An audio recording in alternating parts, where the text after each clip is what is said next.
Hi friends, అందరికీ నమస్కారం. Friends, ఈ వీడియోలో తెలంగాణ రాష్ట్ర వ్యాప్తంగా ఉన్నటువంటి రైతులందరికీ ఇప్పుడిప్పుడే ఊహించని 2 శుభవార్తలైతే వచ్చాయండి. రైతుల ఖాతాలలోకి రుణమాఫీ డబ్బులు కూడా అయితే పడుతూ ఉన్నాయి. అలాగే మన యొక్క రాష్ట్ర వ్యాప్తంగా ఉన్నటువంటి రేషన్ కార్డుదారులందరికీ కూడా మరొక శుభవార్త అయితే రావడం జరిగింది. సో ఈ యొక్క 2 విషయాల్ని ఈ వీడియోలో నేను మీకు క్లారిటీగా తెలియజేస్తాను.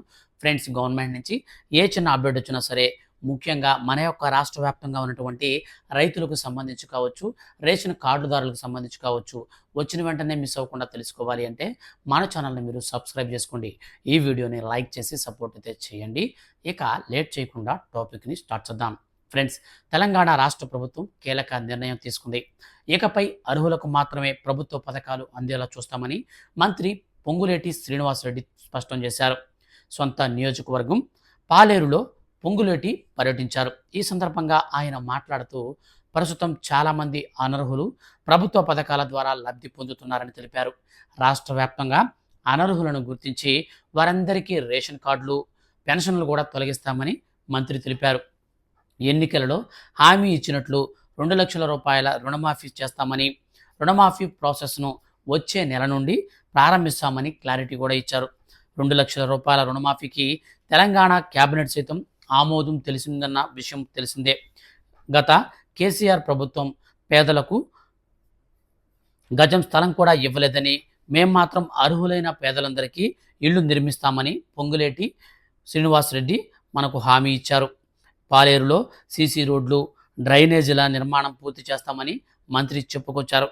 ఇక రైతు రుణమాఫీ కోసం తెలంగాణ ప్రభుత్వం తీవ్రంగా కసరత్తులు చేస్తుందని, 2 లక్షల రూపాయల లోపు రుణాలన్నింటినీ కూడా ఏకకాలంలో మాఫీ చేస్తామని ఎన్నికల ముందు హామీ ఇచ్చిన కాంగ్రెస్ పార్టీ అధికారంలోకి వచ్చిన తర్వాత ఆగస్టు 15లోగా రుణమాఫీ చేస్తామని ప్రకటించింది. దీనికో ఈ యొక్క పథకం అమలు కోసం నిధుల సమీకరణకు రేవంత్ రెడ్డి సర్కార్ తీవ్ర ప్రయత్నాలు కూడా చేస్తూ ఉంది. రుణమాఫీ కోసం 31,000 కోట్ల మేరకు రుణాలు సేకరించేందుకు ఆర్బీఐ అనుమతి కోరింది. ఈ యొక్క 31,000 కోట్ల రూపాయలలో 10,000 కోట్ల మేరకు రుణాలను ఆర్బీఐ నుంచి తీసుకోనున్నట్లుగా, వివిధ మార్గాల ద్వారా మిగతా 21 కోట్ల రూపాయలను సర్దుబాటు చేసే ప్రయత్నాలలో తెలంగాణ రాష్ట్ర ప్రభుత్వం బిజీ అయినట్లు మనకి ఇప్పుడిప్పుడే వార్తలు వస్తున్నాయి. అదేవిధంగా ఈ యొక్క మనకు ఆగస్టు 15 తేదీ కల్లా రుణమాఫీ చేస్తామని తెలిపినటువంటి తెలంగాణ రాష్ట్ర ప్రభుత్వం ఇప్పుడు అవసరమైతే మరో 5,000 కోట్ల రూపాయలను ప్రస్తుతం అన్ని రాష్ట్రాల మాదిరిగానే తెలంగాణ ప్రతి నెల ఆర్బీఐ నుంచి ఎఫ్ఆర్బిఎం పరిధిలో అప్పులు తీసుకుంటుంది. ఈ ఏడాదికి మొత్తం తీసుకుంటుంది. ఈ యొక్క ఆర్థిక సంవత్సరంలో దాదాపు 60,000 కోట్లు ఎఫ్ఆర్బిఎం పరిధిలో తీసుకునే ఛాన్స్ ఉంది. ఇందులో ఇప్పటికే ప్రభుత్వం 12,000 కోట్లు తీసుకుంది. అంటే 3 నెలల్లో యావరేజ్గా ప్రతి నెల 4,000 కోట్ల లెక్కను తీసుకుంది. ఈ లెక్కన మిగిలిన 9 నెలల్లో 48,000 కోట్ల మేరకు అప్పు చేసే అవకాశం ఉందని రాష్ట్రానికి అవకాశం ఉంది.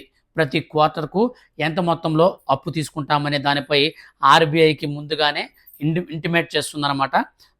జూన్తో ఫస్ట్ క్వార్టర్ అయితే ముగుస్తుంది.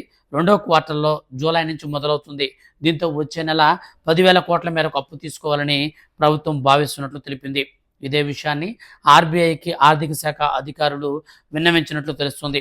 అవసరమైతే జూలై చివరిలో లేదా ఆగస్టు మొదటి వారంలో మరో 5,000 కోట్లు కూడా ఆర్బీఐ నుంచి తీసుకోవాలనే ప్లాన్ ఉన్నది. వీటన్నింటినీ రుణమాఫీకి ప్రభుత్వం సర్దుబాటు చేయనున్నట్లు సమాచారం.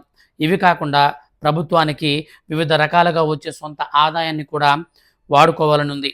ఇక భూముల తనఖా విషయంలో ఆర్బీఐ గ్రీన్ సిగ్నల్ ఇచ్చింది. ప్రైవేట్ బ్యాంకుల నుంచి పెద్ద మొత్తంలో లోను తీసుకుంది. ఇతర మార్గాలలో నిధులు కూడా సర్దుబాటు చేసుకునేందుకు తెలంగాణ రాష్ట్ర ప్రభుత్వం ప్రయత్నాలు చేస్తూ ఉంది. ఫ్రెండ్స్, ఇదండి మన యొక్క రాష్ట్ర వ్యాప్తంగా ఉన్నటువంటి ఈ యొక్క రైతులందరికీ కూడా రుణమాఫీకి సంబంధించి వచ్చినటువంటి అప్డేట్. అలాగే మన యొక్క రాష్ట్ర వ్యాప్తంగా ఈ యొక్క రుణమాఫీకి సంబంధించి మనకు ఈ యొక్క ఆర్బీఐ నుంచి మన యొక్క రాష్ట్ర ప్రభుత్వం 10,000 కోట్లు అయితే తీసుకోబోతుంది. అలాగే ఈ యొక్క రుణమాఫీ అనేది మనకు వచ్చే నెల 1వ తేదీ నుంచి అయితే మనకు స్టార్ట్ అవుతుందన్నమాట. సో మనకు అర్హుల లిస్టులు కూడా విడుదల చేసేస్తారు. అలాగే ఈ యొక్క రుణమాఫీతో పాటుగా ఎవరైతే రేషన్ కార్డు కలిగి ఉంటారో సో అటువంటి వారికి మాత్రమే ఈ యొక్క ప్రభుత్వ పథకాలన్నీ వర్తింపజేసేలా, అంటే పెన్షన్లు కావచ్చు, ఏవైనా సరే అవైతే మనకి ఇస్తారన్నమాట. ఒకవేళ రేషన్ కార్డు లేకపోతే రాష్ట్ర వ్యాప్తంగా పెంచినటువంటి చేయుత పెన్షన్లు కూడా అయితే రద్దు అయితే చేయబోతున్నారు. ఫ్రెండ్స్ ఇదండి ఇప్పుడిప్పుడే మన యొక్క రాష్ట్ర వ్యాప్తంగా ఉన్నటువంటి ఈ యొక్క రేషన్ కార్డుదారులకు అలాగే రైతు రుణమాఫీ పైన వచ్చినటువంటి 2 అప్డేట్లు. వీడియో గనక మీకు నచ్చితే లైక్ చేసి మన ఛానల్‌ని సబ్స్క్రైబ్ చేసుకొని రెగ్యులర్‌గా ఫాలో అవుతూ ఉండండి. Thank you for watching.